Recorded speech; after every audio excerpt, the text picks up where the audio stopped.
Olá amigos, bem-vindos de volta. Hoje trouxe companhia de algumas notas porque é muito importante, porque aquilo que tu vais ouvir aqui dificilmente vais ouvir no outro lado.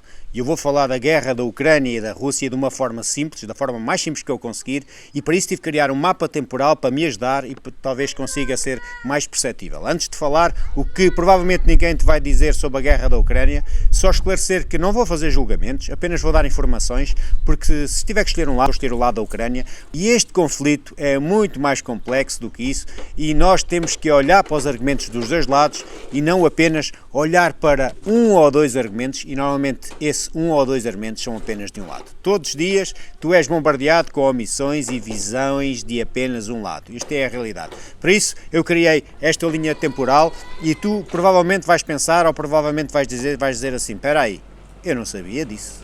Como é que eu não sei disso? Bora lá então, chega de enrolar e que Deus me acompanhe neste vídeo.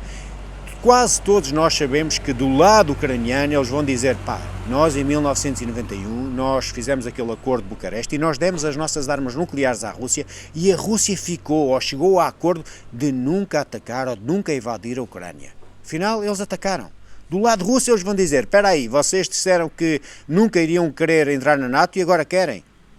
Duas visões que fazem sentido a quem está a ouvir e nós temos que ter sempre a capacidade de olhar para os dois argumentos dos dois lados e perceber a história, e pouca gente faz isso, mas os argumentos são muito mais vastos, são muito mais complexos, tanto um lado como o outro. Bora lá então, desculpem lá, espero que o vídeo não fique longo, deem-me o benefício da dúvida, por favor, e vamos lá então.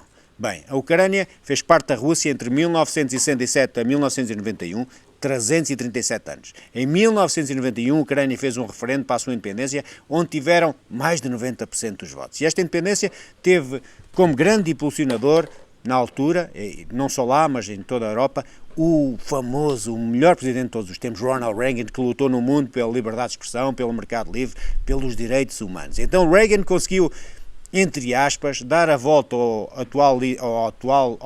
líder da altura da União Soviética, a Gorbachev, e conseguiu, por exemplo, unificar a Alemanha, a queda do Muro de Berlim, e os russos deixaram toda a Alemanha entrar na NATO, mas apenas com uma condição, que a NATO jamais passaria da Alemanha para o lado russo. Todos concordaram, na altura o chanceler alemão Helmut Kohl, o secretário-geral da NATO, a Margaret Thatcher, aquela mulher incrível, que pena não haver mais mulheres assim hoje na política, mas estas pessoas prometeram à Rússia que a NATO não se iria mexer 1 centímetro além da Alemanha em direção à Rússia. Esta questão de 1 centímetro foram palavras do secretário-geral da NATO na altura.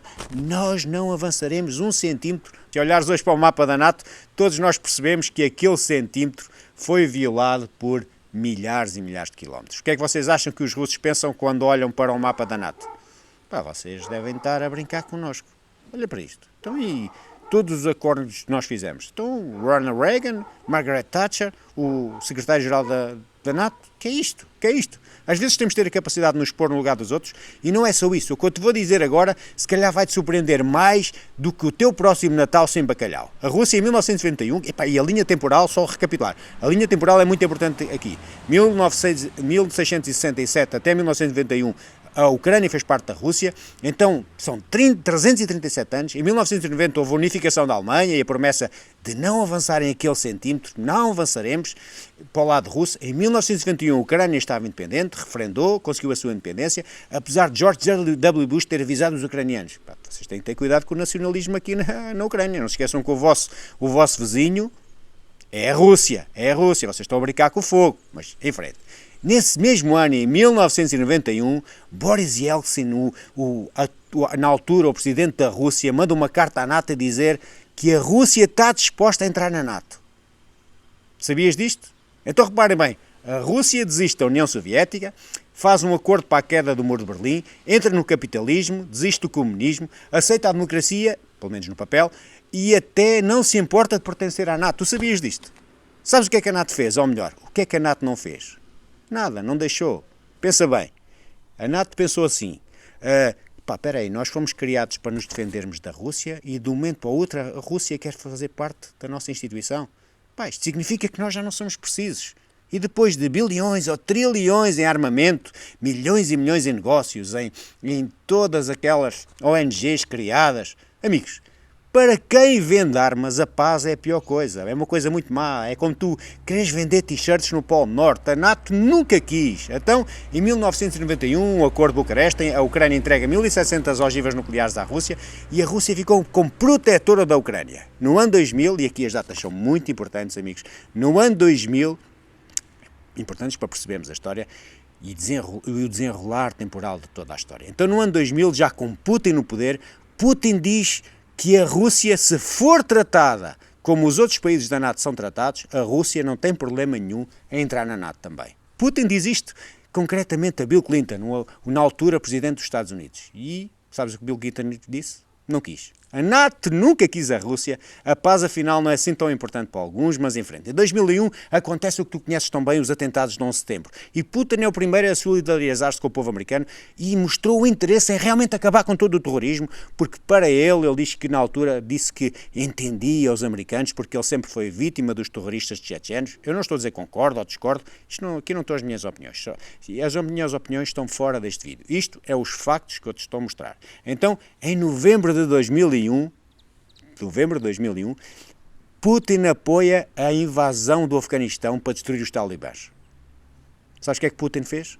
Abriu todo o espaço aéreo russo para a NATO, para os Estados Unidos, poderem passar por lá à vontade. Lembras-te disto? Pois é, raramente ouço pessoas que se lembram disto. Em 2004, acorda a parte entre a Rússia e os Estados Unidos e a NATO, porque quando os Estados Unidos decide invadir o Iraque, eles começam a entender que, espera aí, então a NATO cada vez está mais perto da nossa fronteira, aquele sentimento já passou para países inteiros, a NATO quer só nos olhar como inimigos.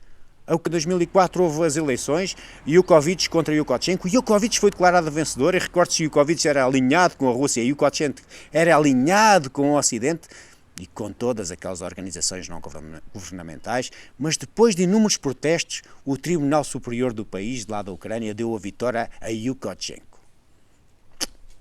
Yukoshenko queria fazer parte da NATO. E isto aconteceu por duas vezes, em 2004 e em 2014. Agora, em 2008, onde Putin deixa o poder, entrega o poder a Medvedev até 2012.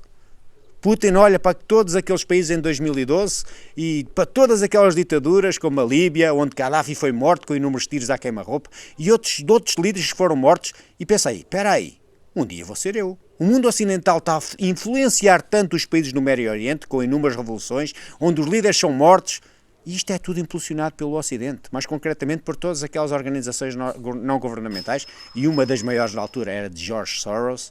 Incrível, não é? Como o homem já andava lá de volta disto.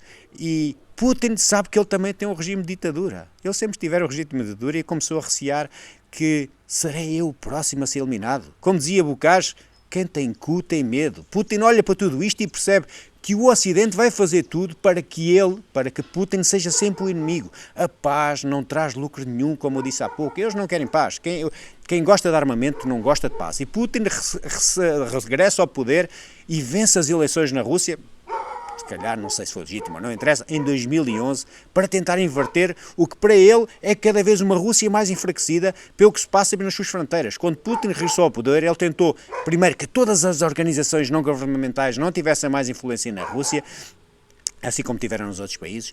Todos sabiam que a vontade de a Ucrânia pertencer à NATO ia dar problemas a sérios. Todos eles. Só quem não conhece a história podia pensar que não seria assim.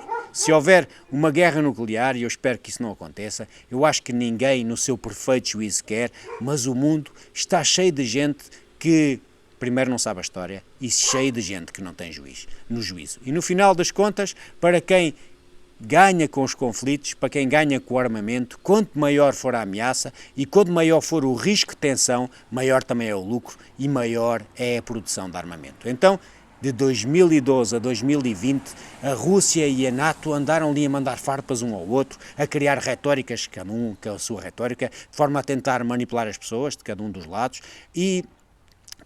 da barricada, e a tentar ameaçar o outro lado, a NATO a fazer exercícios na fronteira com a Rússia a fazer ciberataques. Os dois lados estavam-se a preparar. Então, em 2021, a Rússia pediu à Ucrânia para não entrar na NATO. E se vocês não entrarem na NATO, vocês retirarem todo o armamento da NATO, nós não iremos fazer nada. Sabes o que é que eles fizeram? Rejeitaram. Então, a Ucrânia, disseram que a Ucrânia tinha todo o direito de escolher as suas alianças. Pouco tempo depois, houve a invasão da Rússia à Ucrânia e a partir daí tu já sabes o que aconteceu até hoje. Mas o importante é perceber quais é que são as intenções de cada um dos lados, mas por ti, percebes por ti e não por aquilo que tu vês, não por aquilo que tu ouves na televisão, porque nós temos que ter a capacidade de sermos isentos e de perceber as coisas por nós, para termos uma opinião baseada na verdade e não pelas retóricas desta ou aquela pessoa. E é isto que é importante. Depois disto, cada um fica a sua opinião. Eu gostava muito que expressasses a tua opinião aqui nos comentários do vídeo. Este vídeo foi a minha percepção da linha temporal. Eu achei aquilo que eu achei mais importante. Falta aqui muita coisa, eu sei. Desculpem se faltou aqui algo mesmo importante, mas eu tentei criar aqui uma linha temporal que nos levasse a entender melhor este conflito. Obrigado, amigos, por vocês estarem desse lado. Obrigado por vocês estarem comigo todos os dias e, acima de tudo, fica em paz.